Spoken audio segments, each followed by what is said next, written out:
Je suis en compagnie de l'auteur, compositeur et interprète Étienne Drapeau. Étienne, ta carrière en 2004 a vraiment pris son envol avec Star Academy.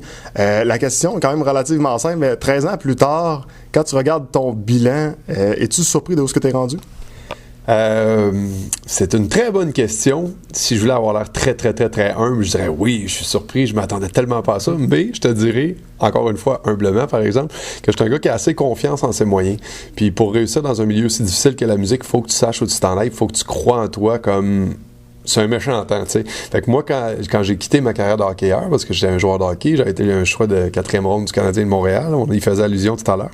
Ben moi, quand j'ai abandonné ma carrière de hockey, puis j'ai dit je vais devenir chanteur, il y avait aucune autre chose que j'allais faire. Ça allait prendre 5 ans, 7 ans, 10 ans, mais je savais que j'allais être chanteur. Puis il n'y a rien qui allait m'arrêter, tu sais.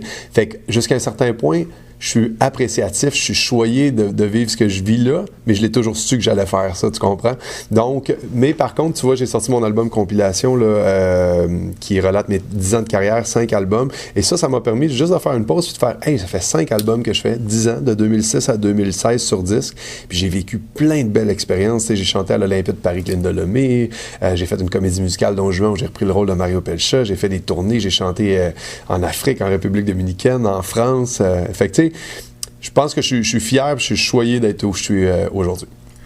Selon toi, qu'est-ce qui fait que ta carrière a été capable de prolonger? Parce que certains artistes qui ont œuvré dans certains shows de télé-réalité ont des carrières qui sont plus éphémères. La tienne a perduré, puis non seulement elle a perduré, elle a progressé, puis tu as réussi quand même à garder non seulement tes fans, mais à aller en chercher des nouveaux, parce qu'on parle même d'une carrière européenne bientôt. On parle même, entre autres, que tu t'es mis à l'espagnol. Oui, la musique latine. Oui, ben c'est bien, j'aime comment tu l'approches.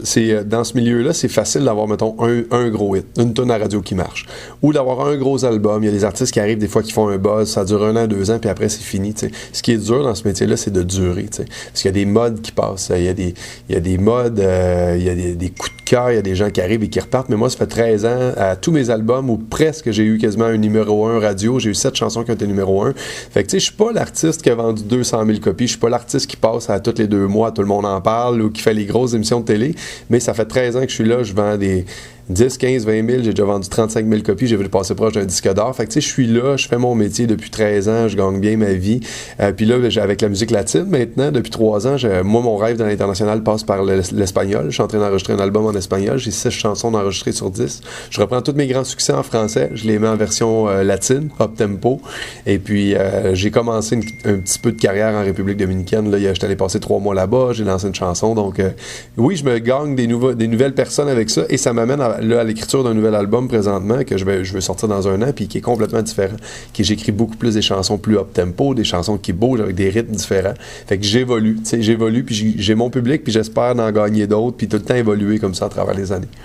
Est-ce que Étienne Drapeau est plus mature aujourd'hui qu'il l'était à l'époque? J'ose espérer que je le suis un peu plus. Mais, tu sais, mes premières chansons, mes premiers albums, je l'ai jamais dit à personne. T'es ma femme, t'es la plus belle que j'ai écrit, tu sais, j'avais une 30aine d'années. C'est quand même des chansons assez matures. J'ai pas eu une grande explosion de maturité dans mon écriture. J'ai toujours été romantique, j'ai toujours été poète, j'ai toujours été charmeur dans mon écriture, dans ma poésie. C'est toujours ce que j'ai aimé. J'avais 14 ans puis j'écoutais le soir les stations de radio, là, les soirées de PS Tendresse, puis j'aimais ça. Puis je vivais des histoires d'amour à 14-15 ans, puis je m'inventais des histoires, puis j'écrivais de la poésie. Je me rappelle que mes petites blondes à 14 ans, puis à 17 ans au cégep, je leur écrivais des poèmes. Là. J'ai déjà conquéri une de mes blondes à genre 18 ans au cégep. Je la connaissais pas, j'étais en amour avec elle, puis j'avais passé 3 jours à y écrire un texte, un poème, tu sais, puis j'avais été à la voir à la bibliothèque, puis j'avais dit, écoute, je te connais pas, puis tu me connais pas, puis c'est correct, puis je veux même pas te déranger, puis t'es même pas obligé de me parler, mais tiens, j'ai écrit ça pour toi, tu sais, puis j'y ai donné le texte, écoute, puis je suis parti, j'ai même pas attendu, écoute, elle m'a retrouvé la fille après, puis tu sais, j'ai toujours été comme ça fait partie de moi, j'écris pas des chansons d'amour parce que c'est à mode ou que c'est pas à mode, puis d'ailleurs, c'est plus ou moins à la mode ces temps-ci, mais il y a toujours un besoin pour ça, puis les gens vont toujours aimer des tonnes à texte, fait que je me dis, Jean-Pierre Ferland a chanté jusqu'à 80, Aznavour à 90, il chante encore. Je pense que mes chansons vont bien vieillir. Puis il y aura des hauts et des bas, mais je pense que les gens vont toujours aimer ce genre de chansons-là. Tu as lancé ton dernier album récemment. Peux-tu nous en parler un petit peu et peut-être savoir à quel point cet album-là a évolué par rapport au premier, si on fait une comparaison? En fait, le dernier, c'est un album qui est une compilation. C'est pas un album de chansons originales, donc c'est un recueil de mes 15 plus belles chansons en carrière. Je te dis au début de l'entrevue, j'ai 7 chansons qui ont atteint le numéro 1 des palmarès, des chansons comme T'es ma femme, t'es la plus belle, À toutes les femmes que j'ai aimées, Je l'ai jamais dit à personne, Marie-moi, qui est la plus récente, qui a fait un beau succès à la radio, T'es toute ma vie, que j'ai écrit avec Marc Dupré. Donc ça, c'était une belle... je voulais boucler la boucle sur mon premier album qui est sorti en 2006 jusqu'à l'année dernière, donc ça faisait 10 ans, de 2006 à 2016. Je trouvais que c'était une belle étape, c'était le bon moment pour sortir une compilation. Et j'ai mis une chanson en espagnol, la 15e, c'est la version espagnole de T'es ma femme, t'es la plus belle, pour faire un clin d'œil vers où je m'en vais. Donc c'est une belle étape qui permet de... C'est le fun de souligner ça avec un album, parce que je pense que les albums, on n'en a pas pour longtemps. Les CD, ça n'existera plus dans pas longtemps. Fait qu'au moins, moi, je vais avoir eu le temps de faire un greatest hits avant que les CD disparaissent. La chanson qui te décrit le mieux? Bonne question, très bonne question. La chanson qui me décrit le mieux, au début de ma carrière, j'aurais dit Je l'ai jamais dit à personne. Mon premier album s'appelait comme ça parce que c'était la chanson où je me présentais. Les gens me connaissaient comme un ancien joueur de hockey, comme un chansonnier de bar. Les gens, des fois, se font une opinion de moi en me voyant. Puis à travers les années, j'ai essayé de démontrer qui j'étais, autant au niveau de mon implication sociale, autant au niveau de mon écriture, de mon amour pour la langue, pour la musique. Puis je pense qu'après 13 ans, là, les gens me comprennent plus qui je suis. Donc, je dirais peut-être que je ne l'ai jamais dit à personne, cette chanson-là. Ton rêve et qu'est-ce que tu souhaites pour le futur? Je dirais continuer à avoir un public au Québec, faire ce que je fais tous les jours. Je me lève à tous les jours dans la vie, je fais de la musique. À tous les jours de ma vie, je joue 2-3 heures de musique. J'écris des tunes, j'enregistre des chansons studio, je fais des shows à longueur de semaine. Qu'est-ce qu'il peut y avoir de plus beau que ça dans la vie? Pour moi, en tout cas, c'est le summum. Peu importe le niveau de succès que tu as, que tu sois dans une période où tu fais 100 shows par année ou d'autres que tu en fais 30 ou que ton album vende 40 000 copies ou 10 000, tu fais ce que tu aimes. À tous les jours, c'est extraordinaire. Fait que faire ça longtemps. Puis mon grand rêve, c'est une carrière internationale qui passerait par le projet espagnol. On va parler un petit peu de ce soir. Tu as participé quand même à quelque chose de super cool qui s'appelle Les Petits Héros avec Juliane, qui on a vu, et Raphaël. Les deux, je pense, sont très attachés à toi. Il y a même le petit bonhomme, le petit frère également, qui semblait bien t'aimer tantôt.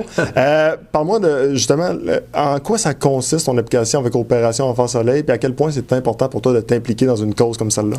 Bien, je suis un ami, entre guillemets, d'Opération Enfant Soleil, ça fait très longtemps.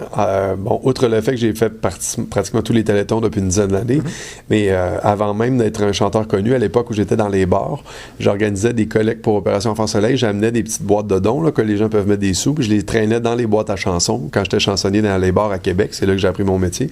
Puis je demandais aux gens, dans le temps du téléthon, bon, ben ici, nous autres, ce soir, on a du fun, on est en santé, on prend un verre, on s'amuse, mais il y a des gens qui n'ont pas la même chance que nous.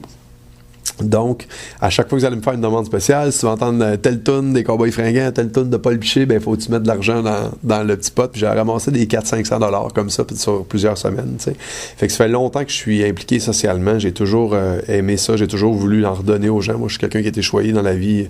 J'ai tout eu. J'ai une bonne famille, des bons parents, je suis en santé. Tout va bien dans ma vie. T'sais. C'est plate, on dirait le monde que quand ça va trop bien dans leur vie. Là, je sais que c'est plus le fun. Les médias aiment plus ça quand t'as des drames. Mais moi, je suis chanceux, ça va bien dans ma vie. Fait que c'est ma façon, j'ai trouvé d'en redonner. Puis plus ça va comme artiste, j'ai 50 000 personnes sur ma page Facebook. T'sais. Fait qu'à chaque fois que je publie de quoi, les gens me disent à chaque jour, sans commentaire, c'est comme t'es beau, t'es fin, puis t'es gentil, puis t'es bon. T'sais. Fait que c'est beaucoup d'amour que tu reçois. T'sais. C'est très égocentrique comme état être un artiste. T'sais. Tout tourne autour de toi, de ta petite personne. T'sais. Fait que je me dis à un moment donné, c'est le juste retour des choses d'en redonner aux gens. Tu peux pas tout le temps prendre, puis que tout ça soit moi. T'sais. Fait que je me dis, moi, c'est ma façon que j'ai trouvé dans la vie d'avoir un équilibre, c'est d'en redonner aux gens. Puis je m'implique socialement depuis beaucoup d'années. Et cette année, Opération Enfant Soleil, de part et d'autre, moi, j'avais signifié mon intérêt que j'étais très proche de la cause, puisque si à un moment donné, eux avaient besoin de quelqu'un, soit dans l'équipe d'animation ou peu importe, et ça n'a pas tombé dans l'oreille d'un sourd, on m'a contacté. Et donc, cette année, je fais partie de l'équipe d'animation, au sens où j'ai fait les tournées des octrois et tout ça. Et j'aurais peut-être, on est en train de parler que j'aurais peut-être une petite place à l'animation cette année au Téléthon. Je suis une recrue, fait qu'il faut que je fasse mes classes. Là. Fait que je vais peut-être animer une heure, peut-être quelques petites affaires. Là. On est en train de parler de ça, mais ça serait une très belle opportunité pour moi de pouvoir faire partie du Téléthon et de l'équipe d'animation. Ça serait vraiment génial. Parle-moi de tes nouveaux amis à cette heure. Mes nouveaux amis, ben écoute, quand je suis arrivé, j'ai eu la chance d'avoir un beau gros câlin tout plein d'amour que j'ai immortalisé, que j'ai publié sur ma page Facebook de la petite Juliane. Je m'attendais à ce qu'elle soit contente de me voir, mais pas à ce point-là, je n'en revenais pas.